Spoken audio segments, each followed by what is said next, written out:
Out to the Swedes, they love them some Gerd Ruby. But we got Key West Chris on the line with us here. How you doing, brother? Everything's good. How are you, Danny? Hey, you know what? Good morning. It's just another day in paradise for you, brother. Hey, Heather. Hey, you got your ears lowered, looking sharp. Yeah, as a matter of fact, I told Danny in a text before the show earlier that I got a new do just for the show. Yeah, I love it. Wow. You're looking sharp. Looking I sharp. like the madman. The funniest thing was I texted the guy who normally cuts my hair, and I said, "Can I make an appointment for whatever Thursday?" I think it was. Yeah. And he goes, "Yeah, sure." So we set the appointment up. I go there, and the place is abandoned. There's nothing there. I text him. I say, "Hey, what happened? Where are you guys? You must have moved." And he goes, "Oh yeah." So he told me where he was. They were on the other side of the island, and went over there. And so he says to me, he goes, "Yeah, we moved from there back in December." So that's how long it's been. At least December since I got my haircut. That's a wild, man. Yeah, he's like, you really need to come around more often. Yeah. But that's always the case. And like my hair will start getting a little bit long. I say, "Oh, I got to get my hair cut." And then like 3 months later, it's like, yeah, my hair's like completely gone. It's out of control. Well, you know, we Gary did the same thing. Gueco, the sound man from hell. We went to see him as we always do when we're in Key West, and he says, "Hey, I got a new hairdo for you when you come over here." And we get over there, and we get, he always sticks the microphone right in my face, and we're on the radio just like that, which is fine. That's kind of what we do. And first he says, "How are you doing? Glad to have you back in Key West." And I'm like, "What happened to your hair?" I know. Like you chopped it all off. Yeah. Well, he's a certified madman. I can attest. Yeah. I was his best man when he got married I guess it was about 10 years ago. But he calls me his best man at his worst wedding. And it was his worst wedding. Yeah. He should never have gotten married. Well, there you go. Wow. Okay. So, man, so good to have you back on the show and, digging this new music. So tell us a little bit about, so this is going to be like a different kind of album for you. It's kind of like an EP, right? Exactly. Yeah, this is an EP. It's 3 songs. Mm-hmm. So it's it used to be when you put it in CD, for those who don't know, but for those who don't know, what you do is as an artist, you put it in with a company called CD Baby, and they make CDs if you want, or they'll set it up for download, but they set up the download for everybody. You send it to CD Baby, and then it's on iTunes, it's on Amazon, it's on everybody. But it used to be you used to be able to set the price, either 99 cents or $1.29 per song. Yeah. This time I didn't get it, so I'm guessing it's going to cost $3 at 99 cents, or 90, $2.97 if you will. But we'll see. It's also taking a little bit longer. Mm-hmm. I'm not complaining, I'm just commenting. Yeah. It's taking a little bit longer. Normally it would take 1 or 2 days and bam, it's up there. This one's taken about a week, and it's now available for streaming on Amazon. And what's that other one? The one Spotify. Spotify, yeah. They have it as well. And there might be other ones as well, but probably within the next few days it'll be available for sale. So okay, well, there you go. We're getting there. So tell us about what is the EP called? What's it titled? I'm sorry? What's the title of the EP? Excuse me. Yeah. Yeah, the title is kind of significant. It's a fun story. The title is called Trimaran. Yes. And if you're familiar with for those who Talulu. She's correcting you on what the boat's called. It's called Trimaran because it has 3 songs, and a trimaran is a boat, for those who may not know, and it has 3 hulls. And this song has 3 songs. This album is EP has 3 songs on it. So I called it Trimaran, and I've lived in the Keys now for 13 years. And before that, I didn't live all that far from the Keys, and I'd be down regularly to Key Largo, usually over to there's a fabulous bar, one of the best bars in the entire world, called the Caribbean Club. Yeah. And at the Caribbean Club, off the Caribbean Club, as long as I can remember, there's been this one trimaran. Yeah. So I was thinking, we have to get a picture of this trimaran for the cover. So Danny and I drove down a little over a week ago, and took like 40 pictures and found one. And of course, she did the design because she's an illustrator by trade. Does a fantastic. And so we used that for the cover, and it turned out really well. She did a great job on it, as always. Yeah, it's an interesting story about that boat. The legend is it's been around the world a couple of times and all this stuff, right? Yes, yeah. I mean, and it's funny because years ago, my late friend Richard Vandermeer told me that same thing. He said it's circumnavigated the globe 3 times, and Richard was he literally had an IQ of like 170. That's not an exaggeration. Wow. He studied everything. He was an amazing guy, but he told me it went around the world 3 times. So when I was down there, I was talking to the bartender, who's the daughter of one of the owners, which is a family, and they've owned it since 1960 or something.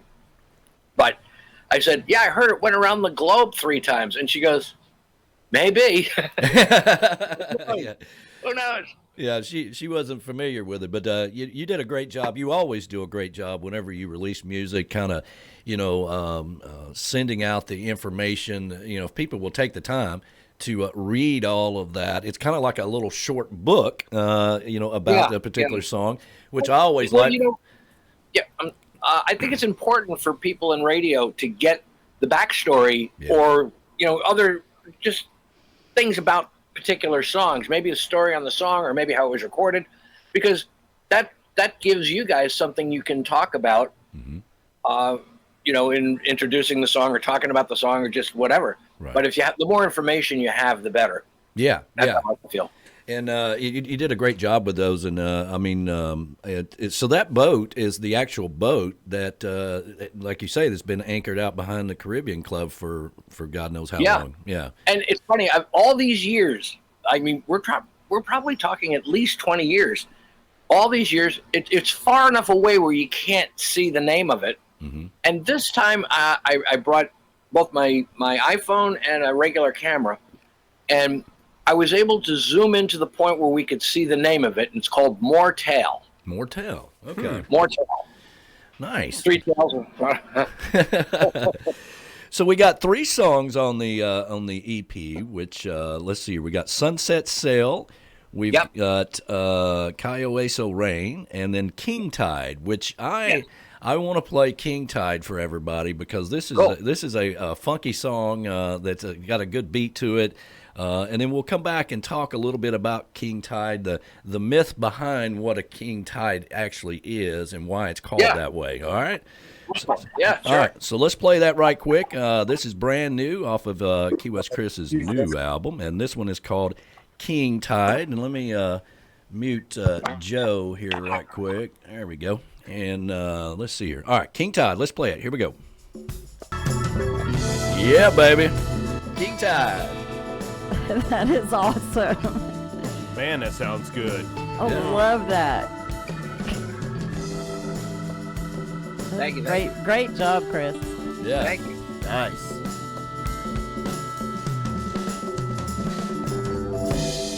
Nice, man. Yeah, I love the guitar. Every day. That's awesome. So now you know what I mean by it's a funky tune, right? It is a funky tune. I love it. Yeah, it is. That was the intent. Yeah. He sent this to me a while back or whatever, and I think that's what I said. I said, man, that's a funky tune. I like it. Yeah. Everybody on the chat saying they are digging it too. Yeah, everybody is chiming in on YouTube right now. They're digging that new song, man. So the King Tide is really kind of there's no such thing as a king tide, right? But it's something. It's like I guess you'd say maybe you could call it a colloquial term. It was made up by people. Apparently, the story, as I understand it, was the name came up either in maybe either or both in New Zealand and Australia. For these, you'd have like the certain moon when the tide is already a high tide, and then you have the moon coming in, a full moon, and it makes it like just insane. And they called it a king tide, and it doesn't happen everywhere in the world, but it does happen in the South Pacific, and it happens here in the Keys and also up north in South Florida. Well, there you go. Well, I'm assuming, and I do believe I remember reading this. Did Ian Shaw? Did he produce this for you? Ian Shaw. Yes. Yeah. Ian Shaw did. Yeah. Yeah, because he did a fabulous job. Yeah. Fabulous. And now, so all of there's a lot of instruments being played on this tune. So It was awesome. I mean, who all did you use? Particular people that you know that worked on it? Yes. Yeah. When we do these recordings, technically Ian's the producer on paper, but I do a lot of the producing as well. The jet flying over. In regards of the personnel who's on the song, I usually do all that, and it was a fun story because the organ player, I lost track of him after high school, but he was one of these child prodigies. He was playing the organ at 4 years old. Wow. He had perfect pitch. Long story on that one, but he's a great guy, and lost track of him after high school. And then about 10, 12 years ago, somebody on Facebook said, "Hey, do you hear about Ed?" I said, "No, what's going on with that? I haven't heard about him." And he goes, "Oh, well, he was hired as the New York Yankees organ player." Oh man! Oh wow! Oh, cool. That's cool. And actually, it happened about 5 years before that or so, because I think he's been doing it for 18 years now. So, but in any case, he's the organ player at Yankee Stadium. And he's, I grew up in New Jersey. He did too. He was from Ridgewood, and I knew he'd be playing around New York. And I have a friend down here, Larry Bader, who's a phenomenal guitar player himself, and he also co-owns a studio up in New York. So I was at an open mic that he was running, like I say, about 10 years ago. And I go up to Larry and I say, "Hey, Larry, I have a friend of mine in New York City, and do you ever hear of a guy named Ed Ahlstrom?" And he goes to me like this. He goes, "Are you kidding? Ed Ahlstrom is the go-to B3 player in New York." Wow. I mean, for people who don't know, a B3 is a big church-style organ. It's made by a company called Hammond, and you've heard a million of them. Yeah. But he's like the go-to person. And you look at the people that have utilized him, is amazing. It's Leonard Bernstein, Oh wow. Zubin Mehta, That's pretty high cotton right there. Oh yeah. Larry Coryell. Key West Chris. Yeah. That's right. I'm just hopping on the end of that bandwagon. Yeah. But yeah, he's Donald Fagen of Steely Dan. Wow. But he's just a phenomenal organ player. And if you go on his YouTube page, there's a million things. During COVID, he was doing a song a day for everybody. It was great out of his house. He just play. But I when I started writing this song, I was thinking, maybe I could feature Ed. I wonder if he'd be willing to do it. And I wrote him, and he said, yeah, I'd love to. So we got him on board, and then we have Bobby DeVito on the solo guitar, solo lead, and Bobby's been on a bunch of stuff. And Bobby and I go back to when I first moved to the island. He and I played in a duo together called the Offending Culprits. And then he got married about 2 or 3 years ago, and I was his best man. So we're really tight. He's a wonderful, wonderful person, and he's been around the world several times playing in these huge concerts in front of people, and he's amazing. Wow. So we got him. Ian always gives good suggestions, and he has his comfort zone of people that he works with. He gets uncomfortable if you say, "Hey, I want to bring somebody in," he'll look at you weird. But on that song, we also utilize Randy Morrow on drums, who's a local drummer. He's excellent. We use Claire Finley, who she's fabulous. Yeah. And then, of course, we had Danny and Juliana on backup vocals, and that's Juliana Walker McDowell. Yeah. She's an artist in her own right, country artist. She's fabulous. Who else do we have? Oh, Alan Jacks Bowers. How can I forget Alan? Oh yeah, Alan. Yeah. He played percussion on all this stuff, and he was just outstanding. He has such a good vibe and such a good attitude. He's fun to work with. Although he wasn't here, he did his things. He has his own remote studio over on the west coast of Florida, and he did it from there. Yeah. But he did a great job, and I think that's it. I played guitar. I played lead guitar on the two end caps. The beginning and the very end. Bobby played lead guitar in the middle. Mm-hmm. And I guess that's it. Yeah, I think that's it. I think I covered everybody. Well, I'll tell you what, it came together nicely. I mean, how long did it take to put a song together like that? I mean, how long does that take?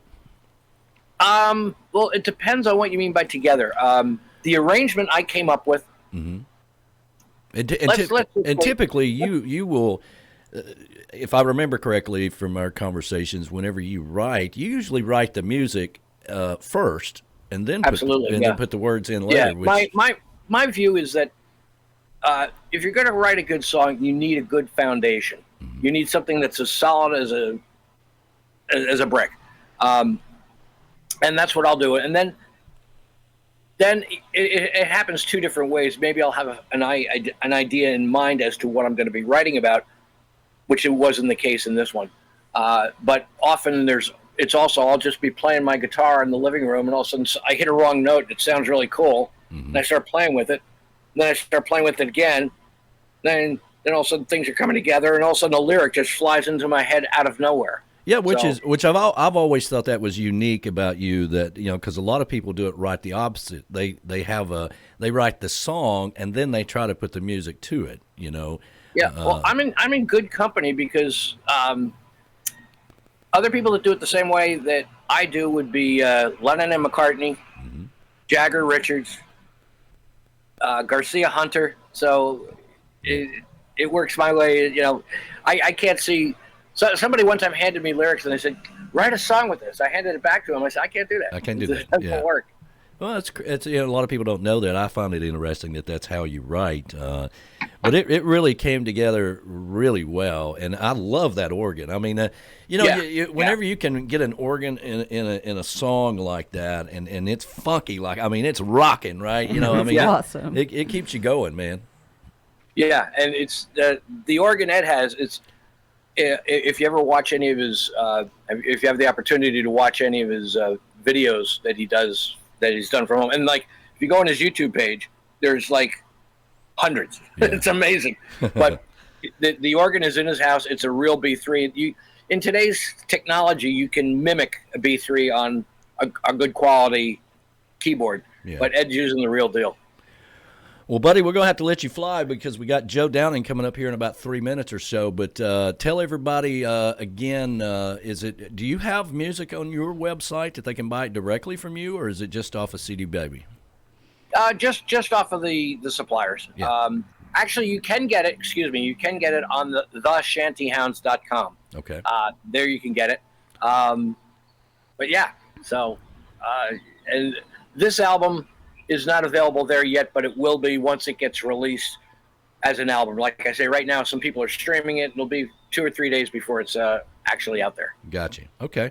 Well, cool, man. Well, we're going to let you fly, and, man, we really appreciate you joining us. It's always good to see you. Thank you so much for having me. I appreciate it. That's awesome, Chris. I think we're heading in your direction this summer. I know. I'm excited. Awesome. I cannot thank you guys enough for coming to the summer party. That is July the 10th, and we're going to have a hell of a crowd here and have a lot of fun, man. But we will see you soon, and we're gonna lead off here with Sunset Sail, all right? Cool. Yeah, that one Danny and I wrote together, so that's a fun song. Well, there you go. All right, man. Thank you so much, man. And here's Sunset Sail, and we got Joe Downing coming up here next. See you, brother. Thank you.